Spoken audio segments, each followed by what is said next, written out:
latest edition of the Stephen A. Smith Show, coming at you as I love to do every weekday over the airwaves of ESPN Radio. 250 plus markets across the United States of America. Check your AM, FM dial nearest you, plus ESPN Radio on Sirius XM Channel 80, plus ESPN Radio simulcast over the live national television airwaves of ESPN News. Number to call up as always is 888-SAY-ESPN. It's 888-729-3776. The Stephen A. Smith Show. Stephen A. on the road, presented by Progressive Insurance, is live from Atlanta, Georgia for coverage of the big game. That would be Super Bowl 53 scheduled for this Sunday night in Atlanta, the ATL, which is where I'm coming to you from live as we speak. Time for Straight Talk, brought to you by Straight Talk Wireless. Best phones, best networks, no contracts. Want to thank the audience here in L.A., in Atlanta. I'm saying, what am I saying, L.A.? I meant at ATL. Please forgive the slip up. I want to thank everybody for joining me out here. Got a lot of stuff on my mind. This ain't first day. I don't have to share the microphone on the radio show. It's the Stephen A. Smith radio show. So I got things on my mind, a few things that I want to get to. First things first. Please, please, pretty please, Super Bowl 53, don't give me a blowout. See, I'm getting a little bit worried. If you go on social media today, you'll see Aaron Donald jacked up, muscles everywhere, coming out of his earlobes for crying out loud. Look at how buffed I am. Well, you know, those meat and potato dudes for the New England Patriots with fat and blubber surrounding every little organ they have, they don't have to have muscles to block you, you know. They can just lean on you. They can fall on you for crying out loud. Tom Brady has dropped back to pass 90 times, over 90 times this entire postseason. He has not been sacked once, not one time. And if you got Tom Brady getting rid of the football inside of 2 seconds, what you think you're going to do? I mean, the fact of the matter is you got time to pass gas before you get to him. I mean, what are you going to do? Then you got Gronk and Edelman. You got Hogan. You got Sony Michel out of Georgia as a rookie running the football very, very well. You got James White, a de facto receiver, because he's catching more passes out of the backfield than most receivers.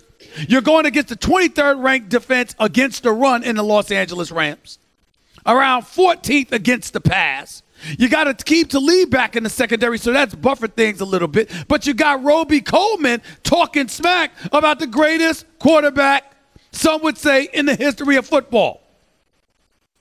Now, whether it's bunch routes or play action or whatever, you can do whatever the hell you want to do. But do you really, really think that Bill Belichick and Tom Brady ain't going to target a reserve who has started a grand total of 6 games in his career, talking about a guy who's a 5-time champion?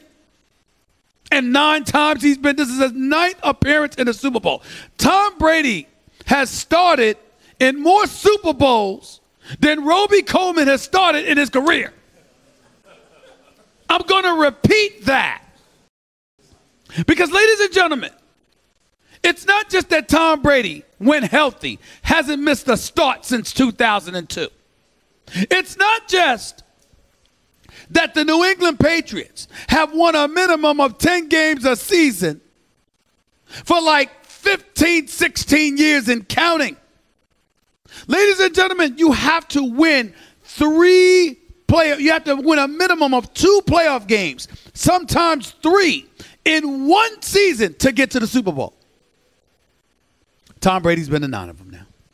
Sunday will mark his 9th appearance to the Super Bowl. And a guy that has started 6 times is talking about a quarterback that's in his 9th start in the Super Bowl. Now, can somebody make some kind of sense out of that for me? Because I can't. I mean, if there's ever been a license for you to shut the hell up, this would qualify. But this kid, Roby Coleman, has decided not to do that. So guess what? When you deposit checks you're behind can't cash, you got a problem.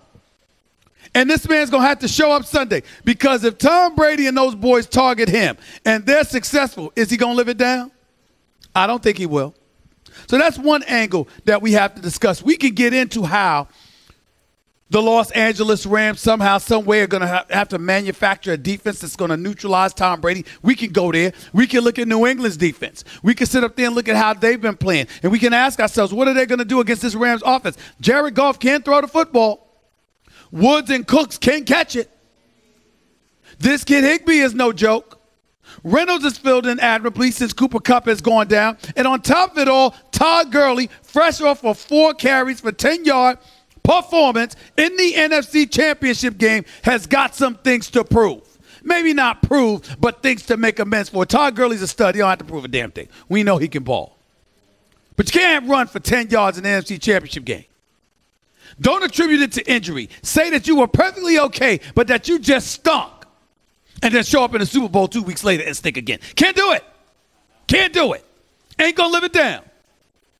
It's just that simple. So he's got to show up. C.J. Anderson, who's been playing admirably, and outside of that backfield with him, well, guess what? C.J.'s going to show up too. But it's going to be real interesting to see. And we also have to monitor what level of protection the Rams' offensive line is going to be able to give Jared Goff. Because if anybody has shown the ability to be rattled, it's Jared Goff. I saw him that Monday night game against the Chicago Bears. He looked pathetic. So what is he going to do? Not only that, ladies and gentlemen, he's only in his 3rd year in the National Football League. On top of it being his 3rd year, he's a 3rd-year quarterback going up against the brilliance of Bill Belichick, who, by the way, is in a Super Bowl. So we all know what time it is. The bigger the game gets, the bigger the moment gets. Not in all cases, but in some, which everyone will concede, sometimes palm gets sweaty. Backsides get tight. The more pressure mounts, the less certain people can deal with it. That's where we separate the men from the boys. I'm only saying men, ladies, because we talk about the NFL. If it was tennis, I'd be saying females. We're talking the NFL here. So we're going to find out. And we're going to see what the Rams are going to do, and we're going to go with it from there. 888-SAY-ESPN. That's 888-729-3776. I got to transition to the NBA because I got a few things on my mind. Some reporting that I did last night, but I also want to talk about a bigger perspective here because I think it's incredibly important to delve into these issues and to touch on them the way that they do and the way that I can without being interrupted. First things first, Anthony Davis, superstar player for the New Orleans Pelicans, wants out. It was announced to the world that he will not sign an extension, that he has every intention of leaving the New Orleans Pelicans. He wants out. Anthony Davis being paid $25 million this year. He's due to get about $27 million next year. His contract expires after next season. He can sign a 5-year, $240 million max now. That's what he could do. But here's the interesting part that I found out about last night. I'm being told that the New Orleans Pelicans are entertaining the notion of not moving him at all, keeping his behind right there in New Orleans. Why are they thinking like that? Because they're saying he can talk all the junk that he wants to. But if we put him in a position where he could sign a 6-year deal, which will give him over $300 million, which would make him the first $300 million ball player in the history of the NBA. Where's he going to go? Let's see if he's willing to walk away from $300 million. And let me tell you why that's interesting. It's interesting for a bevy of reasons because even though it's obvious that you go for the money, let's speak brass tacks here, ladies and gentlemen. If Anthony Davis wants to leave, first of all, you can't get the $300 million anywhere else because you'd be going to a different team. So we're talking about dollars being lost there. Secondly, to stay with your own team, you sign a 5-year deal. Let's say, for example, it was $240 million. The second you leave and you go elsewhere, you can't take more than a 4-year deal. You're not allowed to sign a 5-year deal with a different team. You have to sign it with the team you're on. So you do that, you lose money there. We're talking, if you calculate the numbers, ladies and gentlemen, according to my calculation, we're talking about Anthony Davis. If he indeed wants to go elsewhere, and it doesn't end up being to somebody like the Lakers now, which would have his rights come summertime or come next season, we are talking about him losing a minimum of $80 million. If we're talking about the 6-year deal and taking that into the equation, where you're walking away from a $300 million deal, we're talking about him losing $125+ million. Now, ladies and gentlemen, you have people that ignore family members for $25.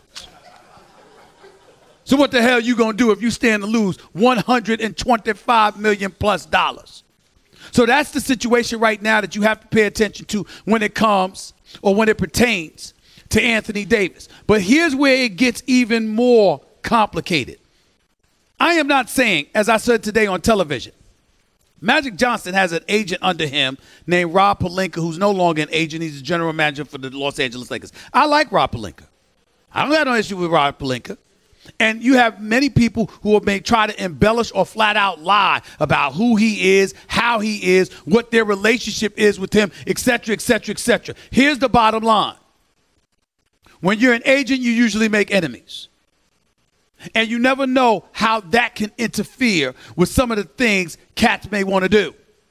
So if you are an agent and you represent a particular player and you got to deal with Rob Pelinka, but you don't want to deal with him, who knows what kind of influence that agent might have on a player that he represents. Now, some would argue in this day and age, the advent of social media, the fact that you can communicate directly with people yourself and you don't need to have a liaison or you don't need to have a front person to speak on your behalf, that the agent's influence is not nearly what people would surmise, that they don't have this control over these players the way that they once did. I'm going to cut the baby down the middle.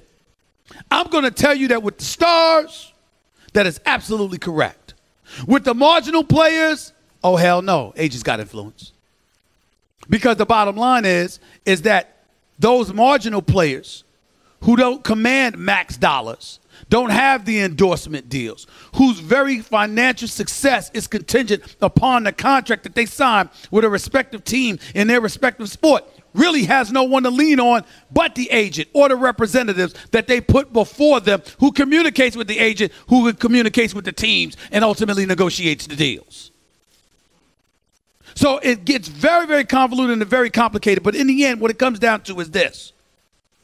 LeBron James, everybody sits back and applauds the impact that he has, how great he has been, not just as a player, the greatest in the world, but his philanthropic efforts, charitable donations, the iconic sports brand that he is, the endorsement deals, et cetera, et cetera. Here's the mistake everybody makes. That's great for LeBron. How about everybody else? Now, there are a lot of people that have sat up there, and over the years when I've tried to break this down, they said, oh, there he goes, Stephen A. I don't understand this guy. Why does he bring this up? It's haterism. And my response is, shut the hell up and listen. Because the fact of the matter is, there isn't hate. I have anything other than admiration for him. So let's be clear about that. But here's the other side to all of this. LeBron James and I don't have Thanksgiving dinner together. We don't exchange Christmas gifts together. We never have, we never will. He's got his job to do, I got mine. And folks asking me not to tell it like it is the equivalent of me asking them not to dunk or shoot one of them damn jump shots or miss one of them damn free throws.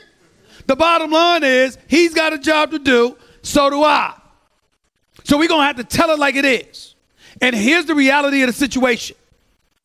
In doing what he did, leaving from Cleveland to Miami and the fashion in which he did it, and then ultimately departing from South Beach, going back to Cleveland. Everybody loved that story. And then ultimately going from Cleveland to L.A. And along the way, wielding influence. Chris Bosh joining them in South Beach. D-Wade staying. Kyrie staying in Cleveland. Kevin Love coming. And then going to L.A. and purportedly, supposedly convincing Anthony Davis, this was the place for you to be. You have league officials who are stuck. It's a double-edged sword that comes with LeBron. On one hand, you appreciate everything he brings to the game. His greatness, his conduct, his ambassadorship, and everything else in between. You greatly, greatly, greatly appreciate all the superlatives that are appropriately and accurately associated with LeBron. You're thankful. The flip side to it is that even though you're thankful because as a league you benefit, owners have egos, executives have egos. They want their own cachet. You look at the brand and you say it's great, but you also say, what about me? And if this man, you believe directly or indirectly, is negatively affecting you as an individual, whether it's as an individual person, as an individual franchise, as an individual owner, you're going to have a problem with them. And when you find people in the league who are like-minded, that are looking at the power of this man, young African-American male, 34 years old, worth about $1 billion, can do what he wants when he wants, and announces it to the world the way that he has, particularly on his show, The Shop on HBO. What do you think that's going to breed? See, we want to talk. We want to talk about it and just like, oh, you know what? He's a man. He's black and he's a man and he can stand up for himself. Damn now. He should be able to say what he wants. And what I would say to everybody is this. You're right. I actually like it and applaud it. But how intelligent is that? And if it is intelligent, how insensitive is that? Because if I'm in the media, let me put myself on Front Street. There's very, very few people in the world of sports media that's doing what I do, that has accomplished what I accomplished. If I sat up there and said, hell with them, everybody kick rocks, and in the same breath was constantly about the business of not giving a damn about anybody but myself because I'm caught up in my emotional state of mind at that particular moment in time, and I don't have a level of sensitivity towards contemporaries on the come up who don't have the advantages that I have, who don't have a national television show, who don't have a national radio show, who doesn't generate the level of revenue that I generate for my company to insulate me from certain things and certain exposures that other people who don't have that cachet could potentially be exposed to. And I don't give a damn about all of that. Where does that leave them? And that is what we're talking about with the National Basketball Association. Anthony Davis, the Pelicans may control the timetable, but Anthony Davis ultimately is going to control where he goes. He'll control the destination. LeBron did the same thing. KD's going to do the same thing. To a lesser degree, Klay Thompson's going to do the same thing. Well, depending on who you believe, if you believe people outside, not inside Kyrie Irving's camp, because Kyrie Irving's camp says he's cool with Boston and everything's good. But outside of Kyrie's camp, you're hearing this will be his last season in Boston. He doesn't want to be there. He gets to control that to some degree. But for the most part, most players in the National Basketball Association are not going to have the level of cachet those superstars have. So where is that going to lead them? And if you know it's going to lead them down a bad path because they're devoid of the power and the influence that those marquee stars have, as a marquee star who does have that power, does it not obligate you, at least to some degree, to think about that before you act a certain way? I would say it does. Other people might sit up there and say, otherwise, I beg to differ. And that's the point that needs to be made here. Why am I bringing something like this up? Don't y'all remember LeBron James on The Shop on HBO? Damn owners is like plantation owners. Oh, really? It's like damn slavery. Really? And how do you think saying that is going to help players when they want to step forward and be mavericks and do something that they obviously can't do? You might be able to do it if you're LeBron James. You might be able to do it if you Kevin Durant. You might be able to do it if you are one of those superstars with a $200 million plus deal. But the proof is in the pudding. What the leagues and the owners are trying to disseminate to the masses, it will benefit the few, but we will ensure that it does not benefit the many, not at the expense of our business model. Why do you think Anthony Davis got fined $50,000? He publicized the fact that he wanted to get traded. He is under contract with the New Orleans Pelicans. He made it public that he wants out. As a result, by making it public that he wants out and by indicating exactly where he wants to go, which is LA, you've essentially handicapped the business in the eyes of the league, because what you have done is say, I want a specific destination, and I want to go there now, even though you signed a contract with New Orleans saying you were willing to stay there until 2020. When you do something like that, if you're granted that wish, then what happens is other people will follow and they'll demand out. And they'll threaten to be a distraction or a disruption. Kawhi Leonard, just last summer, didn't want to go back to San Antonio. All the reports said he wanted to go to L.A. Greg Popovich said, hell no. We're going to send you out of the country. Go ahead to Toronto. We'll take DeMar DeRozan. And if you get there, you may get there, but it ain't going to be by our hand. We ain't capitulating to that. Paul George is in Indiana. He wants to go to the Lakers. Pacers raised holy hell. After that, and a fine was incurred by the Lakers, courtesy of the league, for Magic and them going on TV and talking about it. What does Paul George do? He gets his behind shipped to OKC because they want to send a message. They are not going to capitulate to the demands of players under contract. Now, LeBron did not do that. He was a free agent. He was a free agent when he left Cleveland to go to Miami. He was a free agent when he left Miami to go back to Cleveland. He was a free agent when he left Cleveland to go to L.A. But the manner in which he articulates his position and he talks is as if he is somebody that has defied everything and just said, to hell with this. This is what I'm going to do. And he did it. When in fact, he left out the key component, the key nugget in all of it. He was free. Even though he was free, and even though we all knew he was free. Have you ever heard him talking about it? Did you ever hear him reminding y'all, I was a free agent. Served my time, and now I'm free to go elsewhere. No. He talks as if he said, hell with my contract, I want out. Now, that's not what he did, and we know that's not what he did. But when you give that impression, and when the ignorant out there follow a lead, and they do so with absence of wisdom, what do you have? You have chaos. And why is this relevant? Because this is relevant to you and to everybody here in between. In the world of business,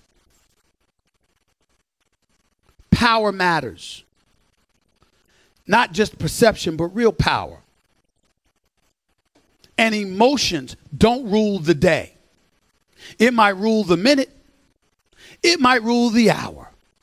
But it ain't going to rule the day. At the end of the day, you got to get down to the brass tacks of a situation, and that is, what are your obligations? Ladies and gentlemen, I got news for you. I love working for ESPN. I truly do.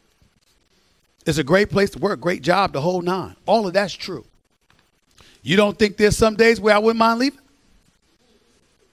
You don't think that there's some days where, hell, man, you know what? California look good, not Bristol, Connecticut. California weather's warm. It was 9 degrees in New York the other day. You don't think that some days I look at that and be like, hell, there's a few networks out in L.A. But it's never a thought that extends beyond a few seconds. Do you know why? Because I have a contract. And that contract says, you right here where we want you to be until your contract expires.